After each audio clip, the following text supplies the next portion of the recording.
Today, we are speaking with David Savage. David has leadership expertise across a variety of industries, including oil and gas, renewable energy, healthcare, entrepreneurship, stakeholder engagement, business development, coaching, and conflict management. Over a 10-year period, David and his partners collaborated to develop 5 companies and 4 nonprofits. David's company, Savage Management, focuses on building capacity, innovation, and accountability in people and in between organizations and communities. Now, since 2015, David has published 7 books and hosted 45 podcasts on collaboration leadership, negotiation, critical thinking, and collaboration. Really quickly, David's current roles include president of Savage Management, since he's been doing since 1993, president of the Rotary Club of Cranbrook Sunrise, co-chair of the Environmental Sustainability Rotary Action Group, advisor to the Canadian Energy and Climate Nexus, and director, Waterton Glacier International Peace Park Association. I mean, not to mention the 18 years of executive level roles previous to this, starting his own firm. Now, I'm excited to learn more, David. Thank you so much for joining us on Fresh Blood. Please, could you tell us a little bit more about your story and getting to where you are today? Well, thank you so much for this opportunity. And hello, everyone. This is a progression and evolution because you've developed this fresh blood after 40. And I think it's a continuum. And I think it just keeps on getting more impactful all the time. So, what I've done, what I've really admired here is yes, I was in banking for a little bit, started and helped run and build and sell little Canadian oil and gas companies. And about 18 years ago, I said, well, that was been fun, but what's at the heart of that? And of course, it's those transferable skills and the transferable skills that I really value the most. Mm. And I think I'm okay at is negotiation, conflict resolution, collaboration, and just innovation through better minds working together. Yeah. One of my speaking topics is nobody gets to be right. Hmm. Because after raising 3 teenagers on my own as a single dad and having lots of conflict in my work life, because that's what I embrace, I realize, the older I get, the more I realize I'm not right. You're not right. None of us actually are right. We just have our own truths. So why Right. don't we put all those into the pot, stir them up, and see what comes out? Right. Right. What if we let go of our rights and wrongs and just went with what works? Yeah. Yeah. And so this, obviously a huge challenge for all of us, not only in California, British Columbia, but globally, is this attachment to polarity, this attachment to right or wrong, left, right, Hmm. black, white, whatever. Hmm. And that's all nonsense. Hmm. The world isn't that way. So just think of the richness when you and I can have a healthy, respectful debate. We can be Yes. completely charged, but listen deeply to each other and say, Jolie, I didn't realize that. You've just taught Hmm. me something. Hmm. How do you suggest people do that? Because we're in a situation in the world that is struggling in a very big way to do that, really, with anyone who has a differing opinion. So, what suggestions would you give someone to help with that? If you're faced with someone with a greatly differing opinion, what's the best way to have a conversation with them? Seek them out and Mhm. listen, listen, listen. Don't shut them Yes. out or judge them. Seek them out. So I really want to encourage everyone to embrace conflict. Seek them Mhm. out. Listen, listen, listen. And from the interest based negotiation mediation training I have, I think it was Ken Cloak, amazing California world class mediator and thinker, said, what the conflict is never about what the conflict really is about. Right. So Right. let's dig and dig and dig and find out, okay, what's this really? Sometimes the hostile, bully, adversarial style is covering up insecurity or just a wish to be heard. Mhm. So loosen that up by just engaging wherever we can, whether it's with our staff, with our boss, with people that are against us, and just listen, listen, listen. Doesn't mean we need to agree, but Mhm. we need to understand. Yeah. Come at them with curiosity. Yeah. Mhm. And unwrap those layers, essentially. Yeah, whether it's a negotiation or conflict resolution, I really encourage my clients to, when you think you've got it, when you nailed it, you're ready to sign off and shake hands and go away. Ask three more questions Mhm. because you never have it all done. So Mhm. ask three more questions. It'll help clarify. Okay, what is it that we're sharing and building and committing to? I find that people who learn a lot about something like along these lines generally had a challenge earlier in life. Did you ever have a time when you really struggled to hear someone on the other end and or struggled to have this kind of communication, and then you learned how to? Oh, sure. Let me just say, early in my career, sitting around a boardroom, intercompany weekly meeting, and one of the bosses just turned into a real jerk Mhm. and really bullied another one of the bosses in a different department. He was Mm. just hostile and angry and mean, Yeah. and I was the new guy. I was only there for a few months, and I just felt, oh my, I'd like to leave here. And it was left unspoken. Nobody spoke up to interrupt that conversation. And that's the kind of meeting, whether it's a boardroom or in the park or with our kids, we need to get beyond and say, Yeah. hold on a minute. That's not how we act together. Are you prepared to go a little deeper with me? And those are the times where I really regret the opportunity, and I've shrunken instead of stepping in. Mhm. Oh, I've done the same, and then I regret it. Why didn't I say something? It's Yeah. hard in that moment, isn't it? It is, and that's where I'd really like to encourage myself and my clients and your listeners to really look for conflict. Yeah, and step in. Make that quaking, that uncomfortable, that gap, that chaos a place that you want to seek because that is the area of greatest learning. Yes. If Mhm, everything's stable and set and we're all right, well, we're probably dead. mhm. so Well, and so like you just said, notice. if you step in with that curiosity, with the non-judgmental, with the learning intention, if you Yeah. will, in whatever situation it is, even if it's a situation that is a difficult, like you said, with a boss that is berating someone else, and it is a difficult situation, stepping in, even with that kindness, that consideration, compassion, it can diffuse something as opposed to judgment or anger. I mean, there's lots of ways that we can do things. So being able to step in a moment like that with the right message can make a big difference. I like what you said there as far as Yeah, how to do it. and if I can add a little more to this Please, conversation, is you've please. you've spent a lot of your life dedicated yourself to building organizations, building teams, building people, human resources, and there is no one size fits all. So, oftentimes, when I will, for example, a couple months ago, I was in a meeting and the negotiator on the other side just started slamming a party that wasn't in the meeting. Mhm. I was just really running that person down as a professional. And I just stepped up and I said, hold on, that's not the way we build this agreement. That's not who we are. Mhm. If you choose to continue, then we'll come back later when you've decided you want to communicate differently. But for now, I'd really like us to work together.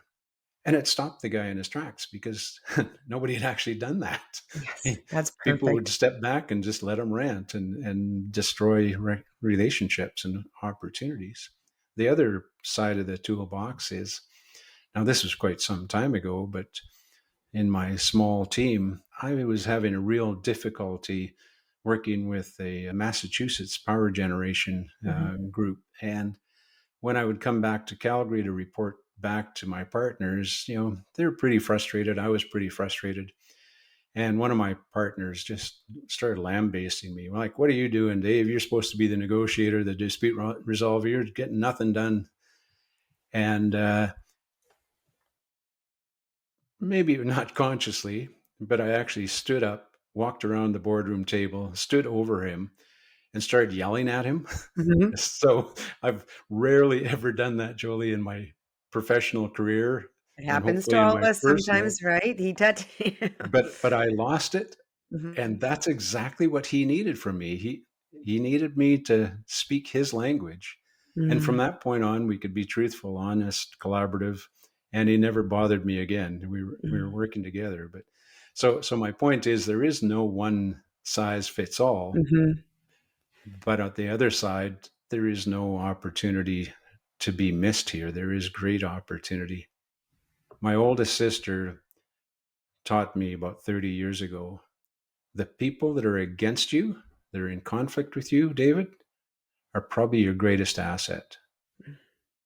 The They're there to people teach you against you something. are probably your greatest asset because they're standing up for their values, something that's really important to them that they don't think I'm understanding. So go there. The, on the flip side, the people that are the most frustrating are the ones that won't speak up. Mm. They'll sit on the sidelines and get you later. And that's tough.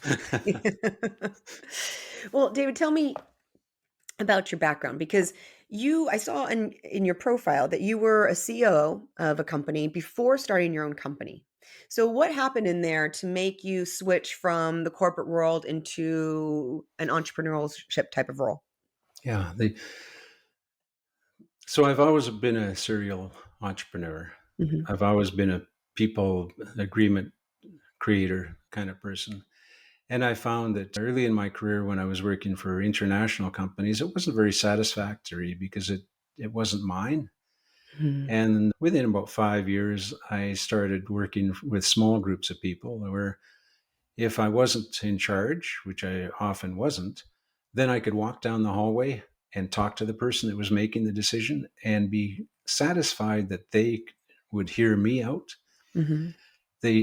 So that evolution, that transition from actually, I haven't worked for anybody other than companies I've helped create or myself since 1993.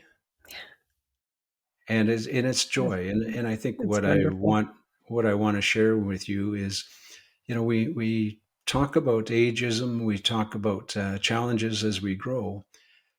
I think we need to look at ourselves as our the needs that the world has for you and I and your listeners are different when you're 25 versus 45 versus 65. So instead of pushing, pushing, pushing and getting angry about ageism, find out, okay, what do they really need from me? Well, Mm. to me, what they need is mentoring, coaching, Mhm. consulting. Like you, my best role is building capacity and building teams.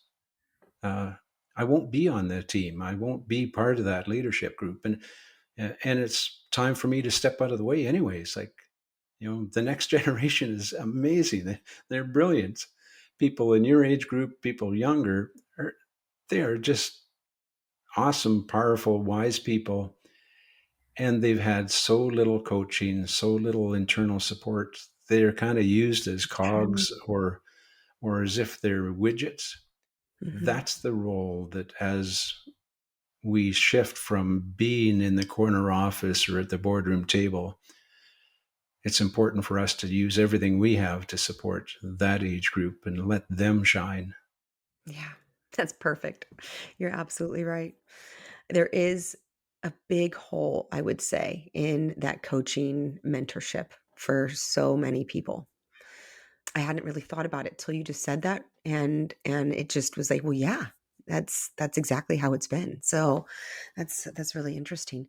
I'm curious, David, because you've done a lot in your life. Really, if you look at all the things that David has done, it's really impressive. I mean, for the past 40 plus years. You've been incredibly involved in a lot of different things. You've moved up through the ranks in the corporate world, then you started your own company, which helped start 7 other companies. So, what would you say has been your greatest success and why? And what did you learn from it? Can I give you two answers to that, Jolie? Always. Since there's never one right answer. Yes, no, they're really the favorites are so hard. Just give whatever comes to mind in the Yeah. general scheme. You can give a few. I feel my greatest success is integrity. Oh, I've honored myself and honored the people that are in my family, in my company, in my community, in my Rotary clubs, etc. So I really value that integrity between who I am with you, who I am with the environmental sustainability group, with the Akum Tanaha First Nation in British Columbia.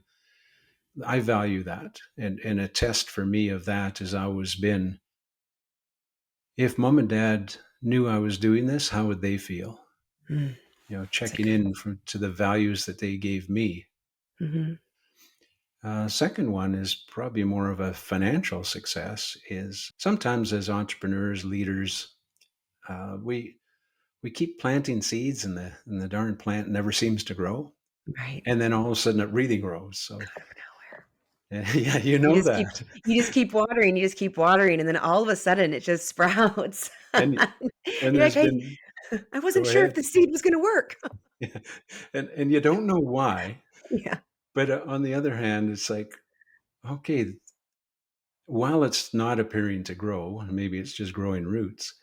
You ask yourself, well, geez, maybe I should have taken the early, easier route and worked for a big co and just been part of the treadmill because they get so much and yada, yada, yada. But as entrepreneurs, as people that believe in people, that's just not who we are. No. A human resource specialist can never strategize to minimize her staff. Mhm. Like it's just so contrary. Mhm. On the financial success, we were a few of us were running a little company called BXL Energy, and we wanted to drill some deeper natural gas wells in a community outside the city of Calgary. And of course, it's difficult. People that just wanted to protect their family, their home, it's really important to them. We also wanted to protect our opportunities and our rights. And I'll say we all get into that quotation rights conversation way too often. And they, when I said we'd like to come and drill some wells around your land, around your ranch, they called me a lawyer, a used car salesman, everything evil in the world. and but I just kept on talking to them and saying, hey, you can call me 24/7. Here's my home phone number. We're going to listen, listen, listen.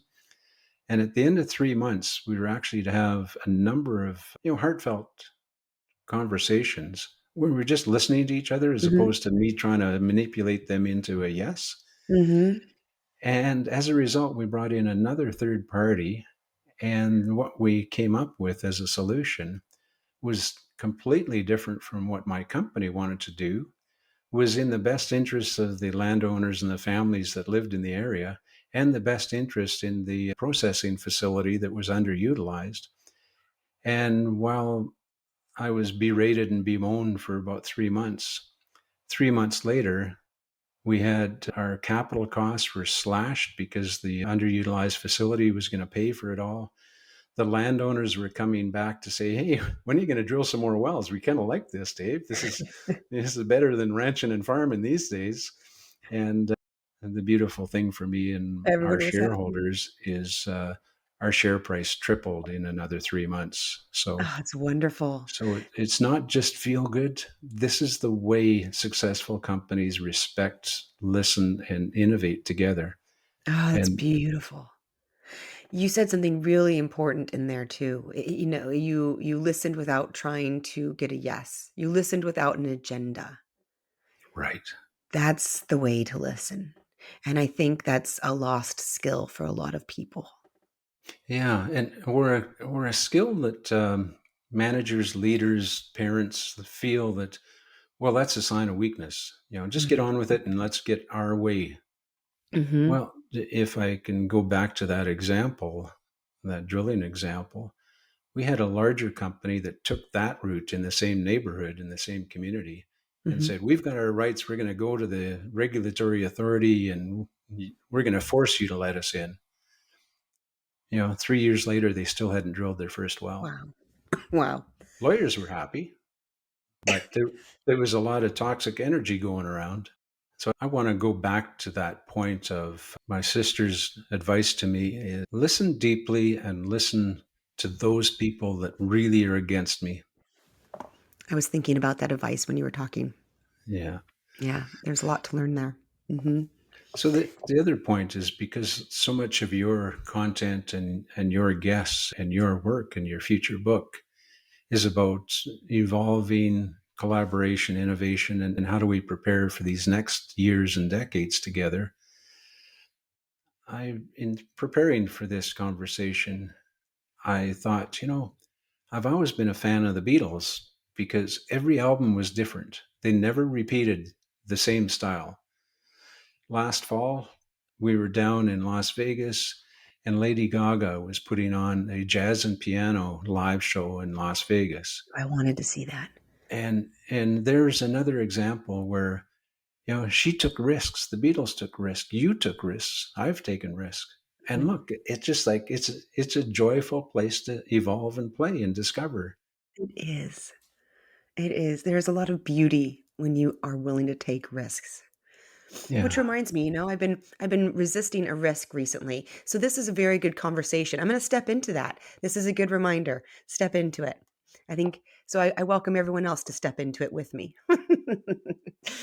Now, what about the flip side of that question? What has been a time of your greatest difficulty? A time that was really challenging for you. How did you get through it, and what did you learn from it?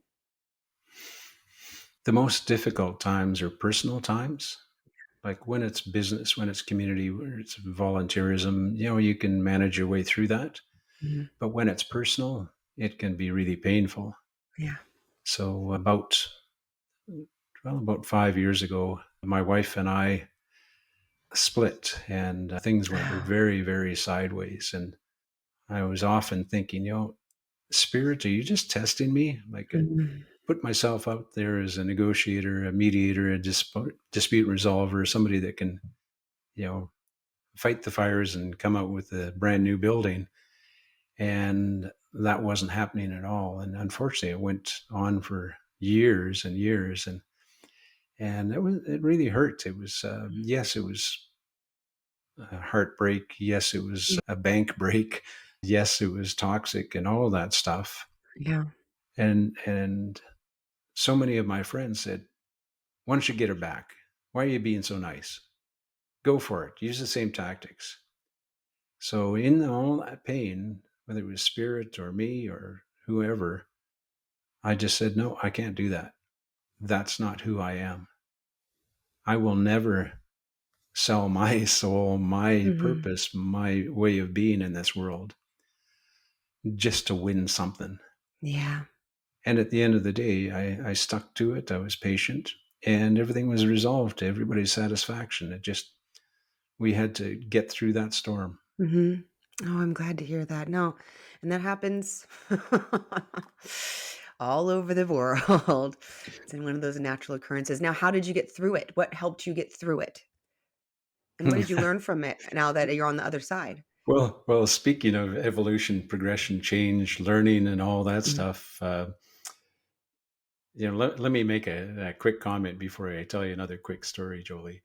A quick comment is we need peace crusaders. We need people that believe in what we're talking about because too many politicians, leaders, parents think they're better served by doing it the opposite way. And Mhm. with the media, if it bleeds, it leads. If it's if Mhm. it's if it's love, it's lost. Well, Mhm. let's just lead from love. Yeah, That's please. in preparing for every meeting, at this interview. I just settle myself and say, huh, how would I talk to Jolie from my heart, from my love? Oh, I love And it that. changes. Well, it just changed you. And thank you for sharing your six Mhm. phase meditation, which I think is fantastic. Oh, I'm so It's a glad. it's a preparation. Mhm. So I'll do one more twist that you Yes. probably won't expect to answer the question Okay. is how did I deal with it? How did I Mhm. change? Well, I decided I was just going to let go of everything. Oh, interesting. So the marriage I thought I had, the beautiful heritage home that I had, the family that I thought I had, the future that I had, the business that I thought I had, I just realized, I need to let that go. I You can't be attached surrendered. to that because I'm going to be fighting. I'm going to be sad. I'm going to be Mm, in resistance. mm. So, in fact, for a 3 year period, I became a digital nomad. So I left everything behind. I could still coach, teach, do workshops, podcasts, whether I was house sitting, whether I was renting, whether I was in my 20-foot RPod trailer, whether I was doing whatever. I could do serve my purpose and my clients and my friends, but everything that I needed for that 3 year period, I could put in the back of my Forerunner. That was a Mm. large suitcase, a laptop, and any sporting equipment I needed for the season. So, so while some people would say, "Oh, it must be so hard. You lost all of that." Well, no, I said no to all of that because obviously it wasn't working out. And I would have mornings at 5:30 in the morning in Moab, and I'd wake up in my RPod.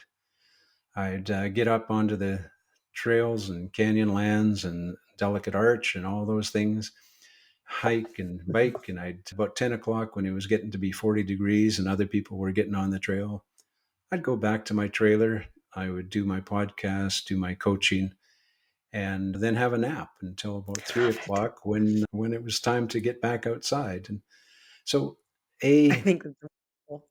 loving what you have, what's most important to you. I Mhm. realized it wasn't the big house, wasn't all the stuff. You know, I thrived for 3 years in what I could put in a big suitcase and a kayak or a bike or and a laptop, from anywhere Yes. in the world. I love that. I love that. I mean, you were in this very difficult position. Like you said, you could have stayed in that position. You could have fought. You could have continued the struggle and let that go on. But instead you surrendered to it. You let it be what it was, and you let go of all of the negativity, and you let go of all of the struggle, and you embraced what was. And to me, what you just described sounds absolutely amazing. It sounds like It a was. gift of a few years, It was. with probably, I would imagine, a lot of incredible experiences and things that would never have happened had you not let go. Yeah, and obviously beautiful community because Mhm. I've talked a little bit about my volunteering for Rotary. Well, I could go to Beverly Hills Rotary Club. I could go to the one in Vancouver. I could go to the one in Toulouse, France. And I would always have community there and a welcome there. That's So it great. actually wasn't about having the fight, defending what I had. It was just realizing, wow, when you lead with love, when you do the kind of work that you do, Jolie, that's enough. That's all you Mhm. and it feeds itself. Well, and what a gift to have a community that you can tap into in multiple different places. A lot of people don't know what is a Rotary Club? As it's often said in my club, you join for service and you stay for the friendships. Mhm. So it's a service club, Mhm. service before self, serve to change lives, Mm. pardon me. So for example, my club, we're working with an amazing group of junior and senior high school students, building their peace initiatives, building their leadership skills, Mhm. youth exchange. We're also helping farmers in Nepal to plant fruit trees so that they can have more marketable produce to sell to Wonderful. themselves and recover from the Mhm. horrible earthquakes. We've helped rebuild a school in Africa that was destroyed by ISIS about 6 months ago. So it's a way of making the world a better place, but it's also a way of saying, here's a place of love. Here's a place of service. It's non-religious, non-political, and we're not there to sell our services. It's just to band together And this morning we issued checks to university, college, and trade students for scholarships. We Wonderful. issued checks for music in the park in Cranbrook, British Columbia this summer. We're it's amazing what a group of non-ego driven folks can do. Mhm. What a beautiful, beautiful group. And here's the thing, the Rotary Club is out there, service to others, building beauty in the world. But the people who join it, while they're joining and giving service to others, they're actually serving themselves and bringing beauty into their own world. Because that is one of the universal secrets in life. If anyone out there is feeling stuck or unhappy and they don't know what to do with themselves, the Rotary Club would be a great place for you to go look and to connect with other people and to help other people, which I promise you, it will help you find your way out of the stuck. Yeah, and that I really want to underline what you just said, Jolie. That's when we're down, helping others gets us up. Mhm, It's a wonderful thing, and Rotary used to be seen as we're retired people doing good in the world. mhm, Well, now there's more members in our local high school and middle schools in Cranbrook in our Interact Club than there is actually in our Rotary Club. So it's our future. that's amazing. And if I can just highlight and brag one more thing is Yeah, in my environmental sustainability Rotary Action Group for southeastern BC, northern Idaho, eastern Washington State. Yeah, when we started a little over a year ago, there was a lot of polarization. Savage, what the heck are you doing? You turn green, you turn into a socialist. And my response is, tell me more. Tell me more. And we turned that polarization and accusation that I'm going to ruin my reputation into, now we've got a group of people that meets once a month to critically think about how do we combat climate change? How do we make wow. our future better together? And guess who the most profound leaders that we have in our green team? Who? Three young women under the age of 18 Oh, wow. in Washington State and in British Columbia. Wonderful. They are brilliant. They're just wonderful legacy, wonderful, wrap around to, okay, it's time to coach, mentor, support, and find the good and Mhm, help the good. mhm. Oh, that is wonderful. I'm curious, do you have any regrets in life? Is there anything that you didn't do that you wish you did? Oh, sure. For the last few months, I wish I would get off my butt out of this chair and get outside and ski and hike and bike way more. Yeah, I thought I, that was right yesterday. yeah, Maybe the day before. yeah. I used to be on the Heart and Stroke board of directors, and about 10 years ago, we said, "Yeah, sitting is the new smoking. We're sitting way too much." We So, are saying too so that's much. a constant regret and a desire to get back in balance. Now that I've for the last 18 months come back to Cranbrook, have my own home right beside the community forest, it's more comfortable. But because I'm more comfortable and have my own home office and all that good stuff, I'm not, getting on my bike at 6:30 in the morning in Mhm, Moab. So mhm. Yeah. True story. Is there anything that helps you get up? Because let's be real, sitting is the is a pandemic right now for everyone, and I struggle myself. I know that I need to, be moving more. Is there anything that's helped you get up and move more that you think would help other people? yeah, it just feels so good when I do. Mhm. Yeah. I've never exercised where I felt, oh, I wish I hadn't done this. Right? So it is that sense. James Clear, Atomic Habits, he teaches this, and my friend Martin Parnell, he's a great district leader of Rotary and out of Calgary. Martin, for Kids' Right to Play internationally, ran 250 marathons in 1 year around the world to raise Oh, money for wow. kids sport. Amazing. And I think, wow, Martin, that is so amazing. How did you do it? And he said, well, Dave, I need to tell you something. I actually don't like running. I said, what?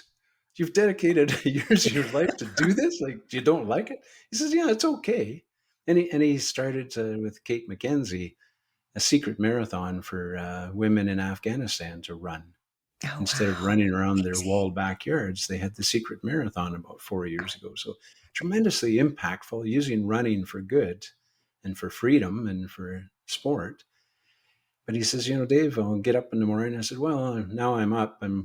Might as well put on my running shoes. Well, I might as well go outside. Well, since I'm outside, I might as well run for a block. And he says, every time it's about that way, just little steps.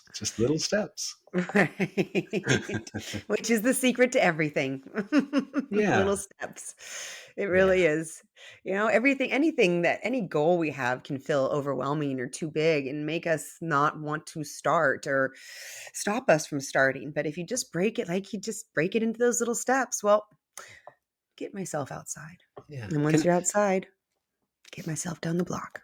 Can I turn the mic back on you, Jolie? I want to ask you about your book and your methodology of these podcasts because we have similar approaches of including others and wisdom of others to build our own wisdom and our own platform. So tell me more about what you're doing with respect to building what you're building creatively.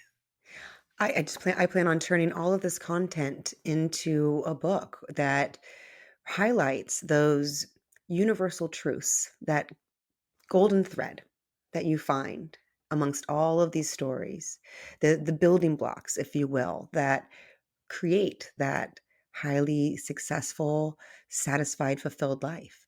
And successful and it is a personal definition to us all. And so it's all about building that life of success that is for you and figuring out what that is and going out to build it. And really through all these conversations, I have found that there are these building blocks, this golden thread. There's these common denominators in all of these stories that if we can learn them, we can transform our lives. And I've found it transforming myself. It wasn't my intention when I started this, but I am a completely different person from when I started internally. There's been so much amazing change by Yeah. listening to all of these stories.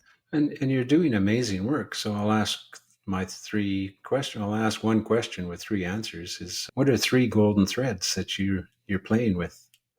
Three golden threads. Well, the first and most important to me is to build your own vision and to build your own vision based on what is true to you and uncovering what that is because so many people even at these 40s 50s 60s 70s, so many people have been reacting to life and living the life that's set in front of them and taking those steps, but never actually building the life that was right for them. They didn't ask themselves those questions. They reacted to society, they reacted to their teacher, their parents, but they never uncovered what it was that they wanted. Or maybe they did, but never took that step in that direction.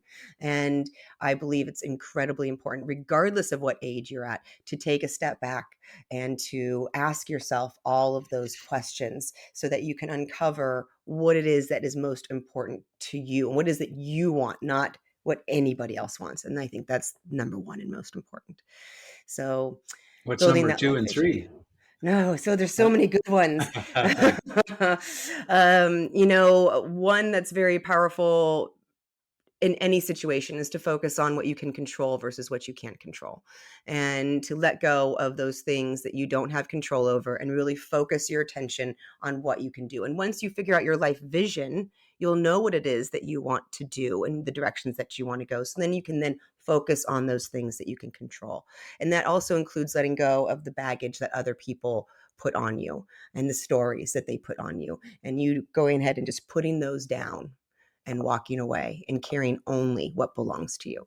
So I'd say that's a big one. And then for a third, which is another one of the most important, which we touched on, is helping people. If you really want to help yourself, you need to help other people. And that is where I found where success makes it's really the biggest transformation of success in people's lives is when they switch from that mental process of how can I help myself to thinking of, well, how can I help others? And then things really seem to begin to happen.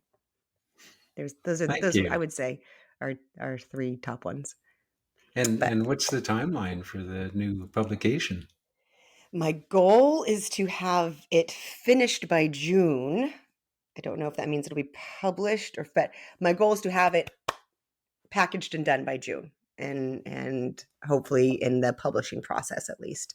So we will see. Well, Thank you for asking me about that. That's really I nice look of forward you. to purchasing it. This is brilliant. Thank you. I appreciate it. And Now, if I can give you one piece of advice when I was yes, writing my first of I 7 would books, love.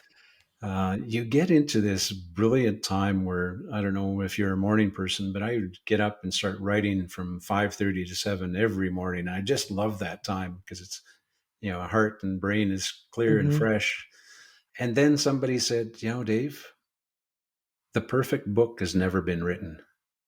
So just publish it. And now that you've declared it, you actually have to publish it for your own Right. integrity. Right. And Yeah. and it also takes some of the heat off to say, whether it's leadership, human resources, family, none of us are perfect. So Mhm. let's just do our best and get it out there because the crime would be if your book didn't show up, if your listeners didn't show up, that's just wasted wisdom. Yeah. And that's something that is a consistent through these stories as well. Perfection is the enemy of progress. Hmm. We need to let that go. Yeah. And that's something that is important. I actually have to remind myself of that often as I'm writing. Whenever I'm writing as well, it's like, let it go. Just keep writing. Just keep going. You can come back. You can edit. You can make changes. It doesn't have to be perfect. Just put it out there and then Yeah. keep moving forward. So What's thank you. one thing that you hope your reader in the future in November 2022 will put down your book and say, "Wow, this is what I got." I hope that they got the belief that they can live any life that they dream of and that they can create that for themselves. That's what I hope. I want everyone who reads the book to put it down and shake their heads and be like, how have I not been living? And how do I change that right now so that you can live the very best life you can? Because our days are not promised to us. And we need to make the very, very most of every single day that we are blessed with. I am a very strong believer in that. Both of my parents were taken very young. Life is short. Yeah. Yeah, we Mhm. just don't know. Mm-mm. Yep. So, that's why I ask about the regrets because we all have regrets. Everyone has, and you can say that you don't have regrets because really the decisions we make get us to where we are, right? And if you had made a different decision, you might not be where you are. And if you're thriving in life, you're just really happy that you went through all those things. But I like for people to think about the things that they might not have done because of somebody else or because of a situation or because of society that was maybe a little niggle in their soul that spoke to them, that might still be ready to sprout because we're never too late. It's never too late to scratch those itches or find those things that our soul was waiting to be let forth to sing. So Hmm. Thank that's you. why I think it's an important question to ask sometimes. Yeah, the So did long, long time ago, I was invited. I'd only been in the oil and gas industry for about 5 years, and a Canadian company came to me and said, "Hey, we want you to be our president." And I said, "Whoa, whoa, I'm not ready. Well, why don't you call me back in about 57 years?" And so that was a great regret because I realized two things: is they were inviting me for a reason. They saw something that Mm, I didn't think I was ready for. And oftentimes, no matter how incomplete we think we might be, look at the people that are doing the job right now. And right. it's not that, maybe that's pejorative, but, Yeah, it's you a know, true, very true. And then, and it's a sign of intelligence to question yourself too, I mean, really, it's, to know that we all have more to learn. But that is the imposter syndrome that we all have. sure. I have a regret very similar to that as well. And it was that imposter syndrome, that questioning if I was ready and felt I needed more time.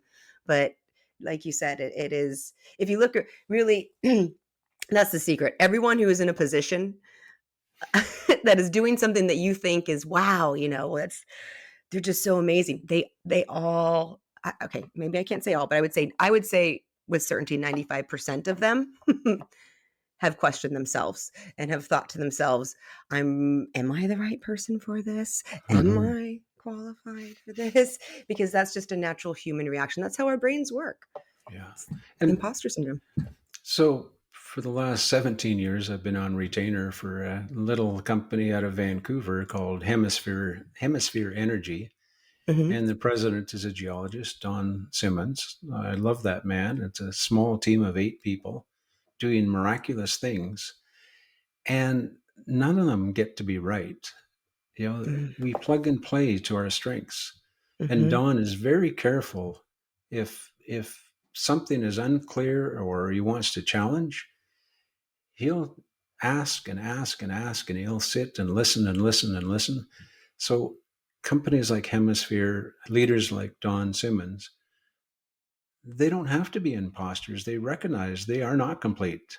They don't have mhm. all the answers. They just build a great team around them Those that are the can be most honest together. powerful leaders.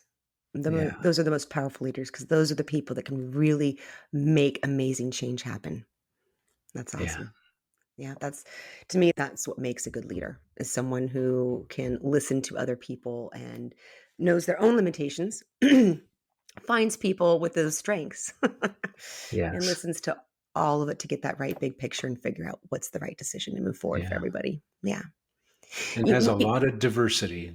Let's not forget diversity. right. Like Very too many important. leaders want to duplicate themselves and they'll run their vehicle right into the ditch that way. So true. And we're seeing that play out. So, I mean, thank you for bringing up, because that's a vital key aspect to that. David, you've learned a lot. I'm curious, what's the biggest life lesson that you've learned that has brought you the most benefit to your life? Hmm. Wow. It's something about, you know, staying on purpose. Just stay on purpose. We can often wonder who are we going to be when we grow up? When am I going to get this profound revelation? But we all know who we are. We know what our values are, our inukshuk, our guidance, radar, whatever. And I think the biggest life lesson is just be true to yourself. Know your values, and you will thrive. Mhm. Yeah. And know, actually, the fresh blood after 40 is a beautiful name because I really realize most of us get to the point of 40 and saying, okay, I've been the good kid, the good student, the good boss, the good husband, whatever. And then you say, and what about me? Right. Right. So it is a brilliant time, whether you're 440 or 104, to just say, and what about me? What about me? It's our time now. 100%. Yeah. Now, if people want to find more information about your books and your podcast, where can they find all of this information? And what are the books about that you have published? Well, thank you. So the series of 7 books is Breakthrough to Yes, Unlocking the Possible Within a Culture of Collaboration. They can find them on Amazon. They can find them in supportive bookstores, and they can learn more about me at davidbsavage.com. David B as in Bruce Savage.com. And just as a branding reminder, I'm a pretty easygoing guy, collaborative guy, but I really love the name David B. Savage. I'm attached to that. It's a great name. It's a great name. And you'll remember it, right? I mean, I'll Yeah. remember it. Yeah. Yeah. It's got that stickiness to it. Yeah. Yeah. Now, for your books, who do you feel are really, really want to pick up your books? Well, I hope the world wants to pick up our books, our collaborative leadership books. I think what I've Everyone found, can use the collaborative leadership books. yeah, Yeah. some of the reviews I've got have basically said, while it's meant from a business leadership perspective, Mhm. This is very useful in families as well. Mhm. So, and in communities. So it is, let me, in a way, it's like a buffet to say, my 7 books are all really about my experiences, my stories, what I've learned, what I've changed, checklist, design, assessments, etc. But mostly they're about the 100 plus people from 8 countries sharing their wisdom on collaborative leadership. And Yes. I think it's similar to the book that you're creating too, that if you're looking for a place that has over 100 voices from different cultures, here Mhm. we are. Mhm. Yeah, giving those the own golden threads to that the Yeah. leadership. Mhm. Yeah. Yeah, that's wonderful. So, before we go, my last question. What are you sure of in life? Hmm. I am sure of who I am, and everything else can change.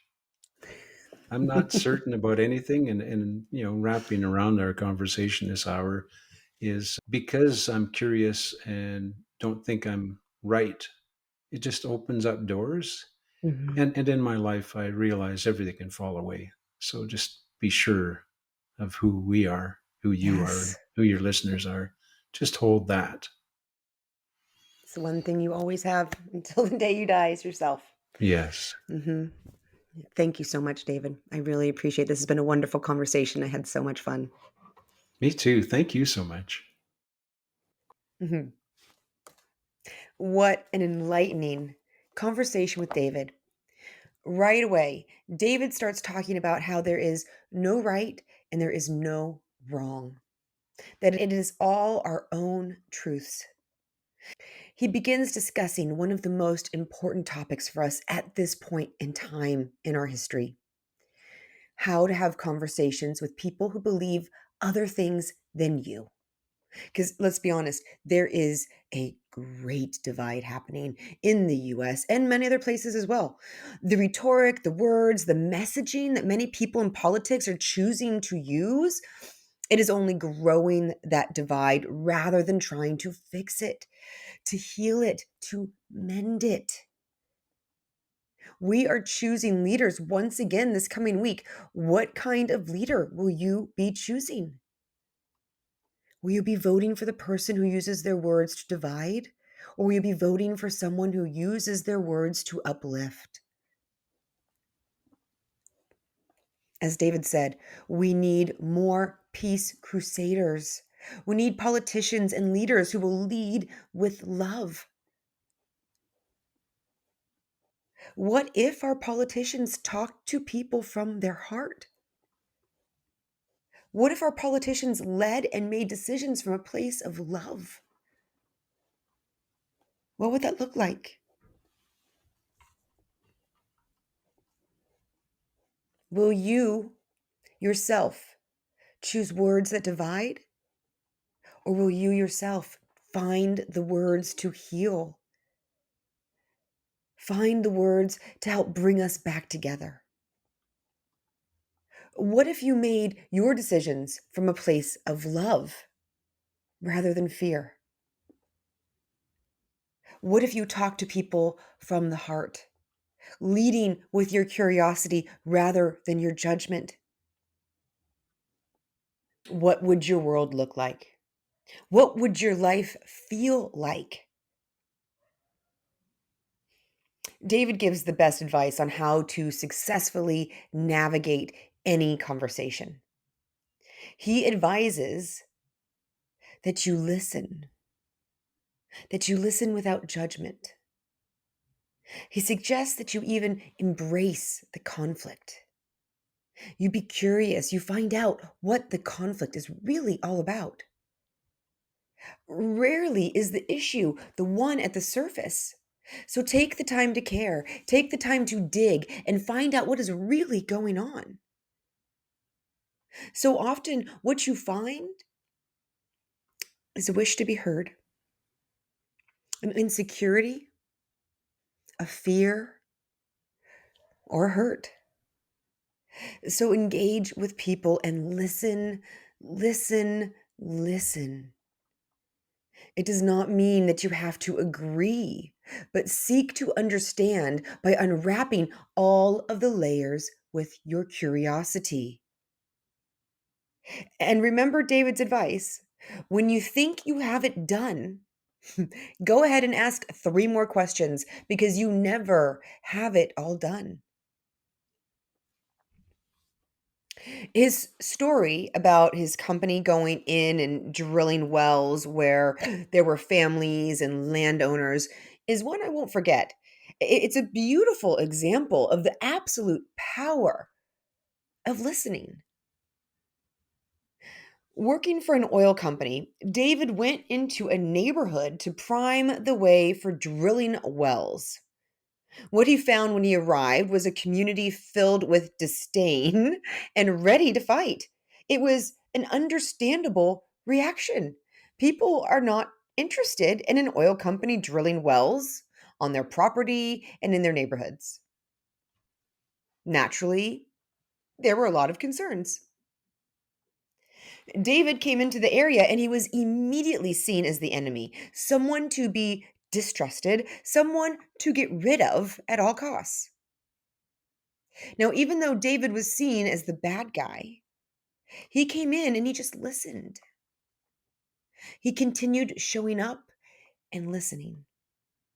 He did not push his agenda. He did not try to convince anyone of anything. He simply listened and then listened and then listened some more until he felt he was getting an understanding, until he felt that he could see what the other side was seeing. And then he brought in the third party, and together they developed a solution that everyone could be happy with. Through active listening, they created a third solution, one that ended up saving the company money. It solved a facility issue. It made everyone in the community happy. And it drove the stock price up. It was a win win win, all because David listened instead of bulldozed. He listened without trying to get a yes. He listened without an agenda. This is a lost skill, an absolute silent super strength that can be misconstrued by some as a weakness. But take note, it is an absolute superpower. There was another company who had a similar situation in a different community. They took a different tactic and tried to bulldoze through the neighborhood objections. 3 years later, they were still in lawsuits, having not started drilling one single well. They were stuck, and the only people happy were the lawyers. It is powerful what active listening can do. How well are you listening to those around you? Have you been having conflict in a certain area of your life or with a certain person? How much listening have you been doing with them or in that situation?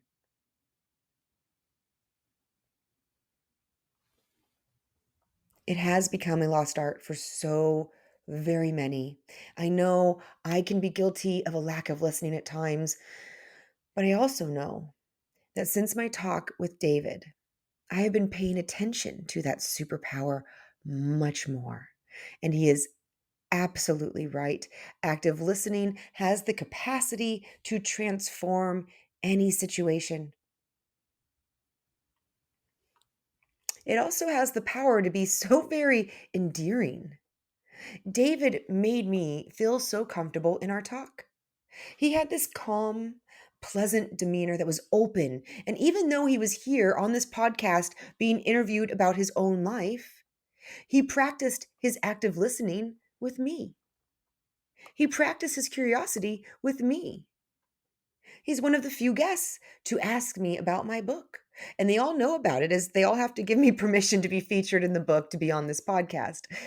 It was kind and caring of David to ask, and it made me feel closer to him. Listening helps build relationships. And for those curious, the book will be coming out mid next year. Now, David had some other great examples of learning in his life that he shared with us. I loved that when someone was ranting and talking badly about another person while in a company meeting, while that person was not there, mind you, instead of just doing nothing, which is what the majority of people in the world would do, David stepped up and he did something. He stepped in and he said, hey, wait a minute. You know, this is not the way we build this agreement. This is not who we are. This is not how we communicate. For now, let us move forward working together the best way we know how. Wow. If I was there, I would have stood up and I would have applauded that very moment. What if there was a David in every meeting, in every classroom, in every corner of politics, reminding us of who we are, reminding us to not let the bullies and the bulldozers take over, reminding us that we can and should demand respect and kindness for all. We, each and every one of us, you and me, we deserve nothing less. Will you be that person the next time it's needed? I hope so. We need you. I also love how David flipped ageism on its head. Instead of getting angry or irritated about ageism, he simply found what was most needed from him. Where could he provide the most value as he is? So he decided to step away from the leadership team and he pivoted into mentorship, coaching, and consulting. He knew he could teach others how to build successful teams. He knew there was little support and so little coaching and wisdom that was being given to those who needed it. So David found a way to fill that need, making a personal shift to supporting others. Asking yourself, how can I provide the most value as I am now? Is a powerful and needed question in life. For David, it led to smart career shifts at key times in life. And it led him to becoming a part of the Rotary Club, a service club helping to change the lives of those in need. He joined for the service, but in so doing, he has built the most incredible friendships and he has been a part of such amazing experiences beyond what he could have imagined. David found one of those universal truths that when you turn your focus to how can you be of service to others, that is where you will find those immense feelings of success and fulfillment.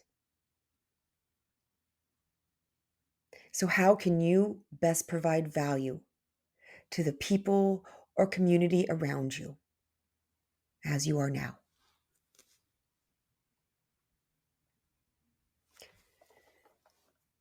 I also found myself incredibly inspired by how David handled his divorce.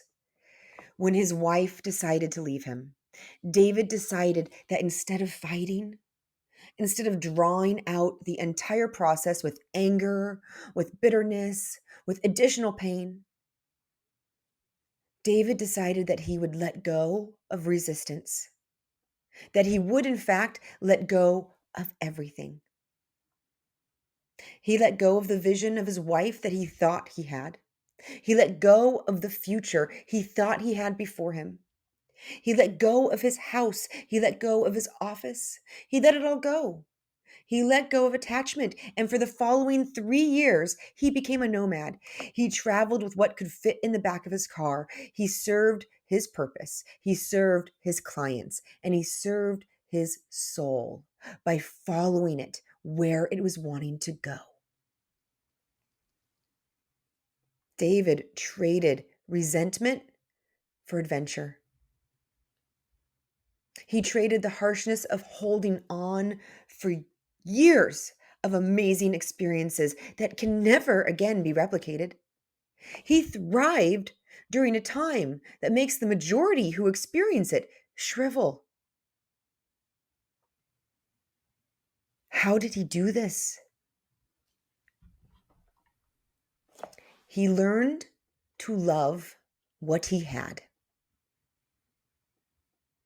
Yes, he was in a difficult position, but instead of fighting it, instead of saying this was a bad, terrible thing, he surrendered to it. He let go of the negativity. He let go of the struggle. And instead, he embraced what was and he found the good that could be had.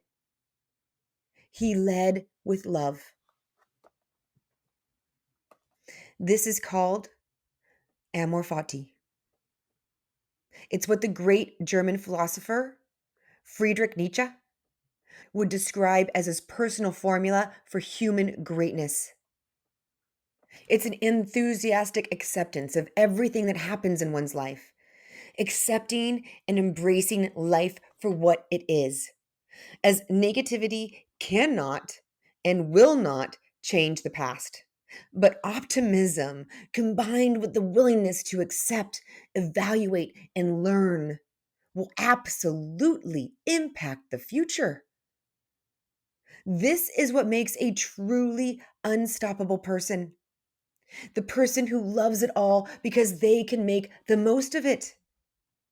It is the one who goes forth and makes things beautiful. Use this philosophy, use amor fati to help change your perceptions with what has happened to you. How have you struggled? Really look at it. What opportunity did that provide you to grow? How have you become a better person because of it? How have you experienced loss? How did that teach you to appreciate life? Have you lost a job or a relationship? What doors then opened? What new relationships, what new opportunities blossomed because you finally had the space for them? Can you see how learning from past mistakes or past perceived failures has taught you to be so much better than you were before? Amor fati. So that is my wish for us all to understand that every moment in our lives is needed to create the unique fabric of our story, which then produces that special value we can offer others. To trust that the nature of the universe is change, which is neither good nor bad, and that you embrace every aspect of your story, accepting all that has happened, all that is happening, and all that will happen in the future, making the most of every moment given in your one big, beautiful life. Until next time.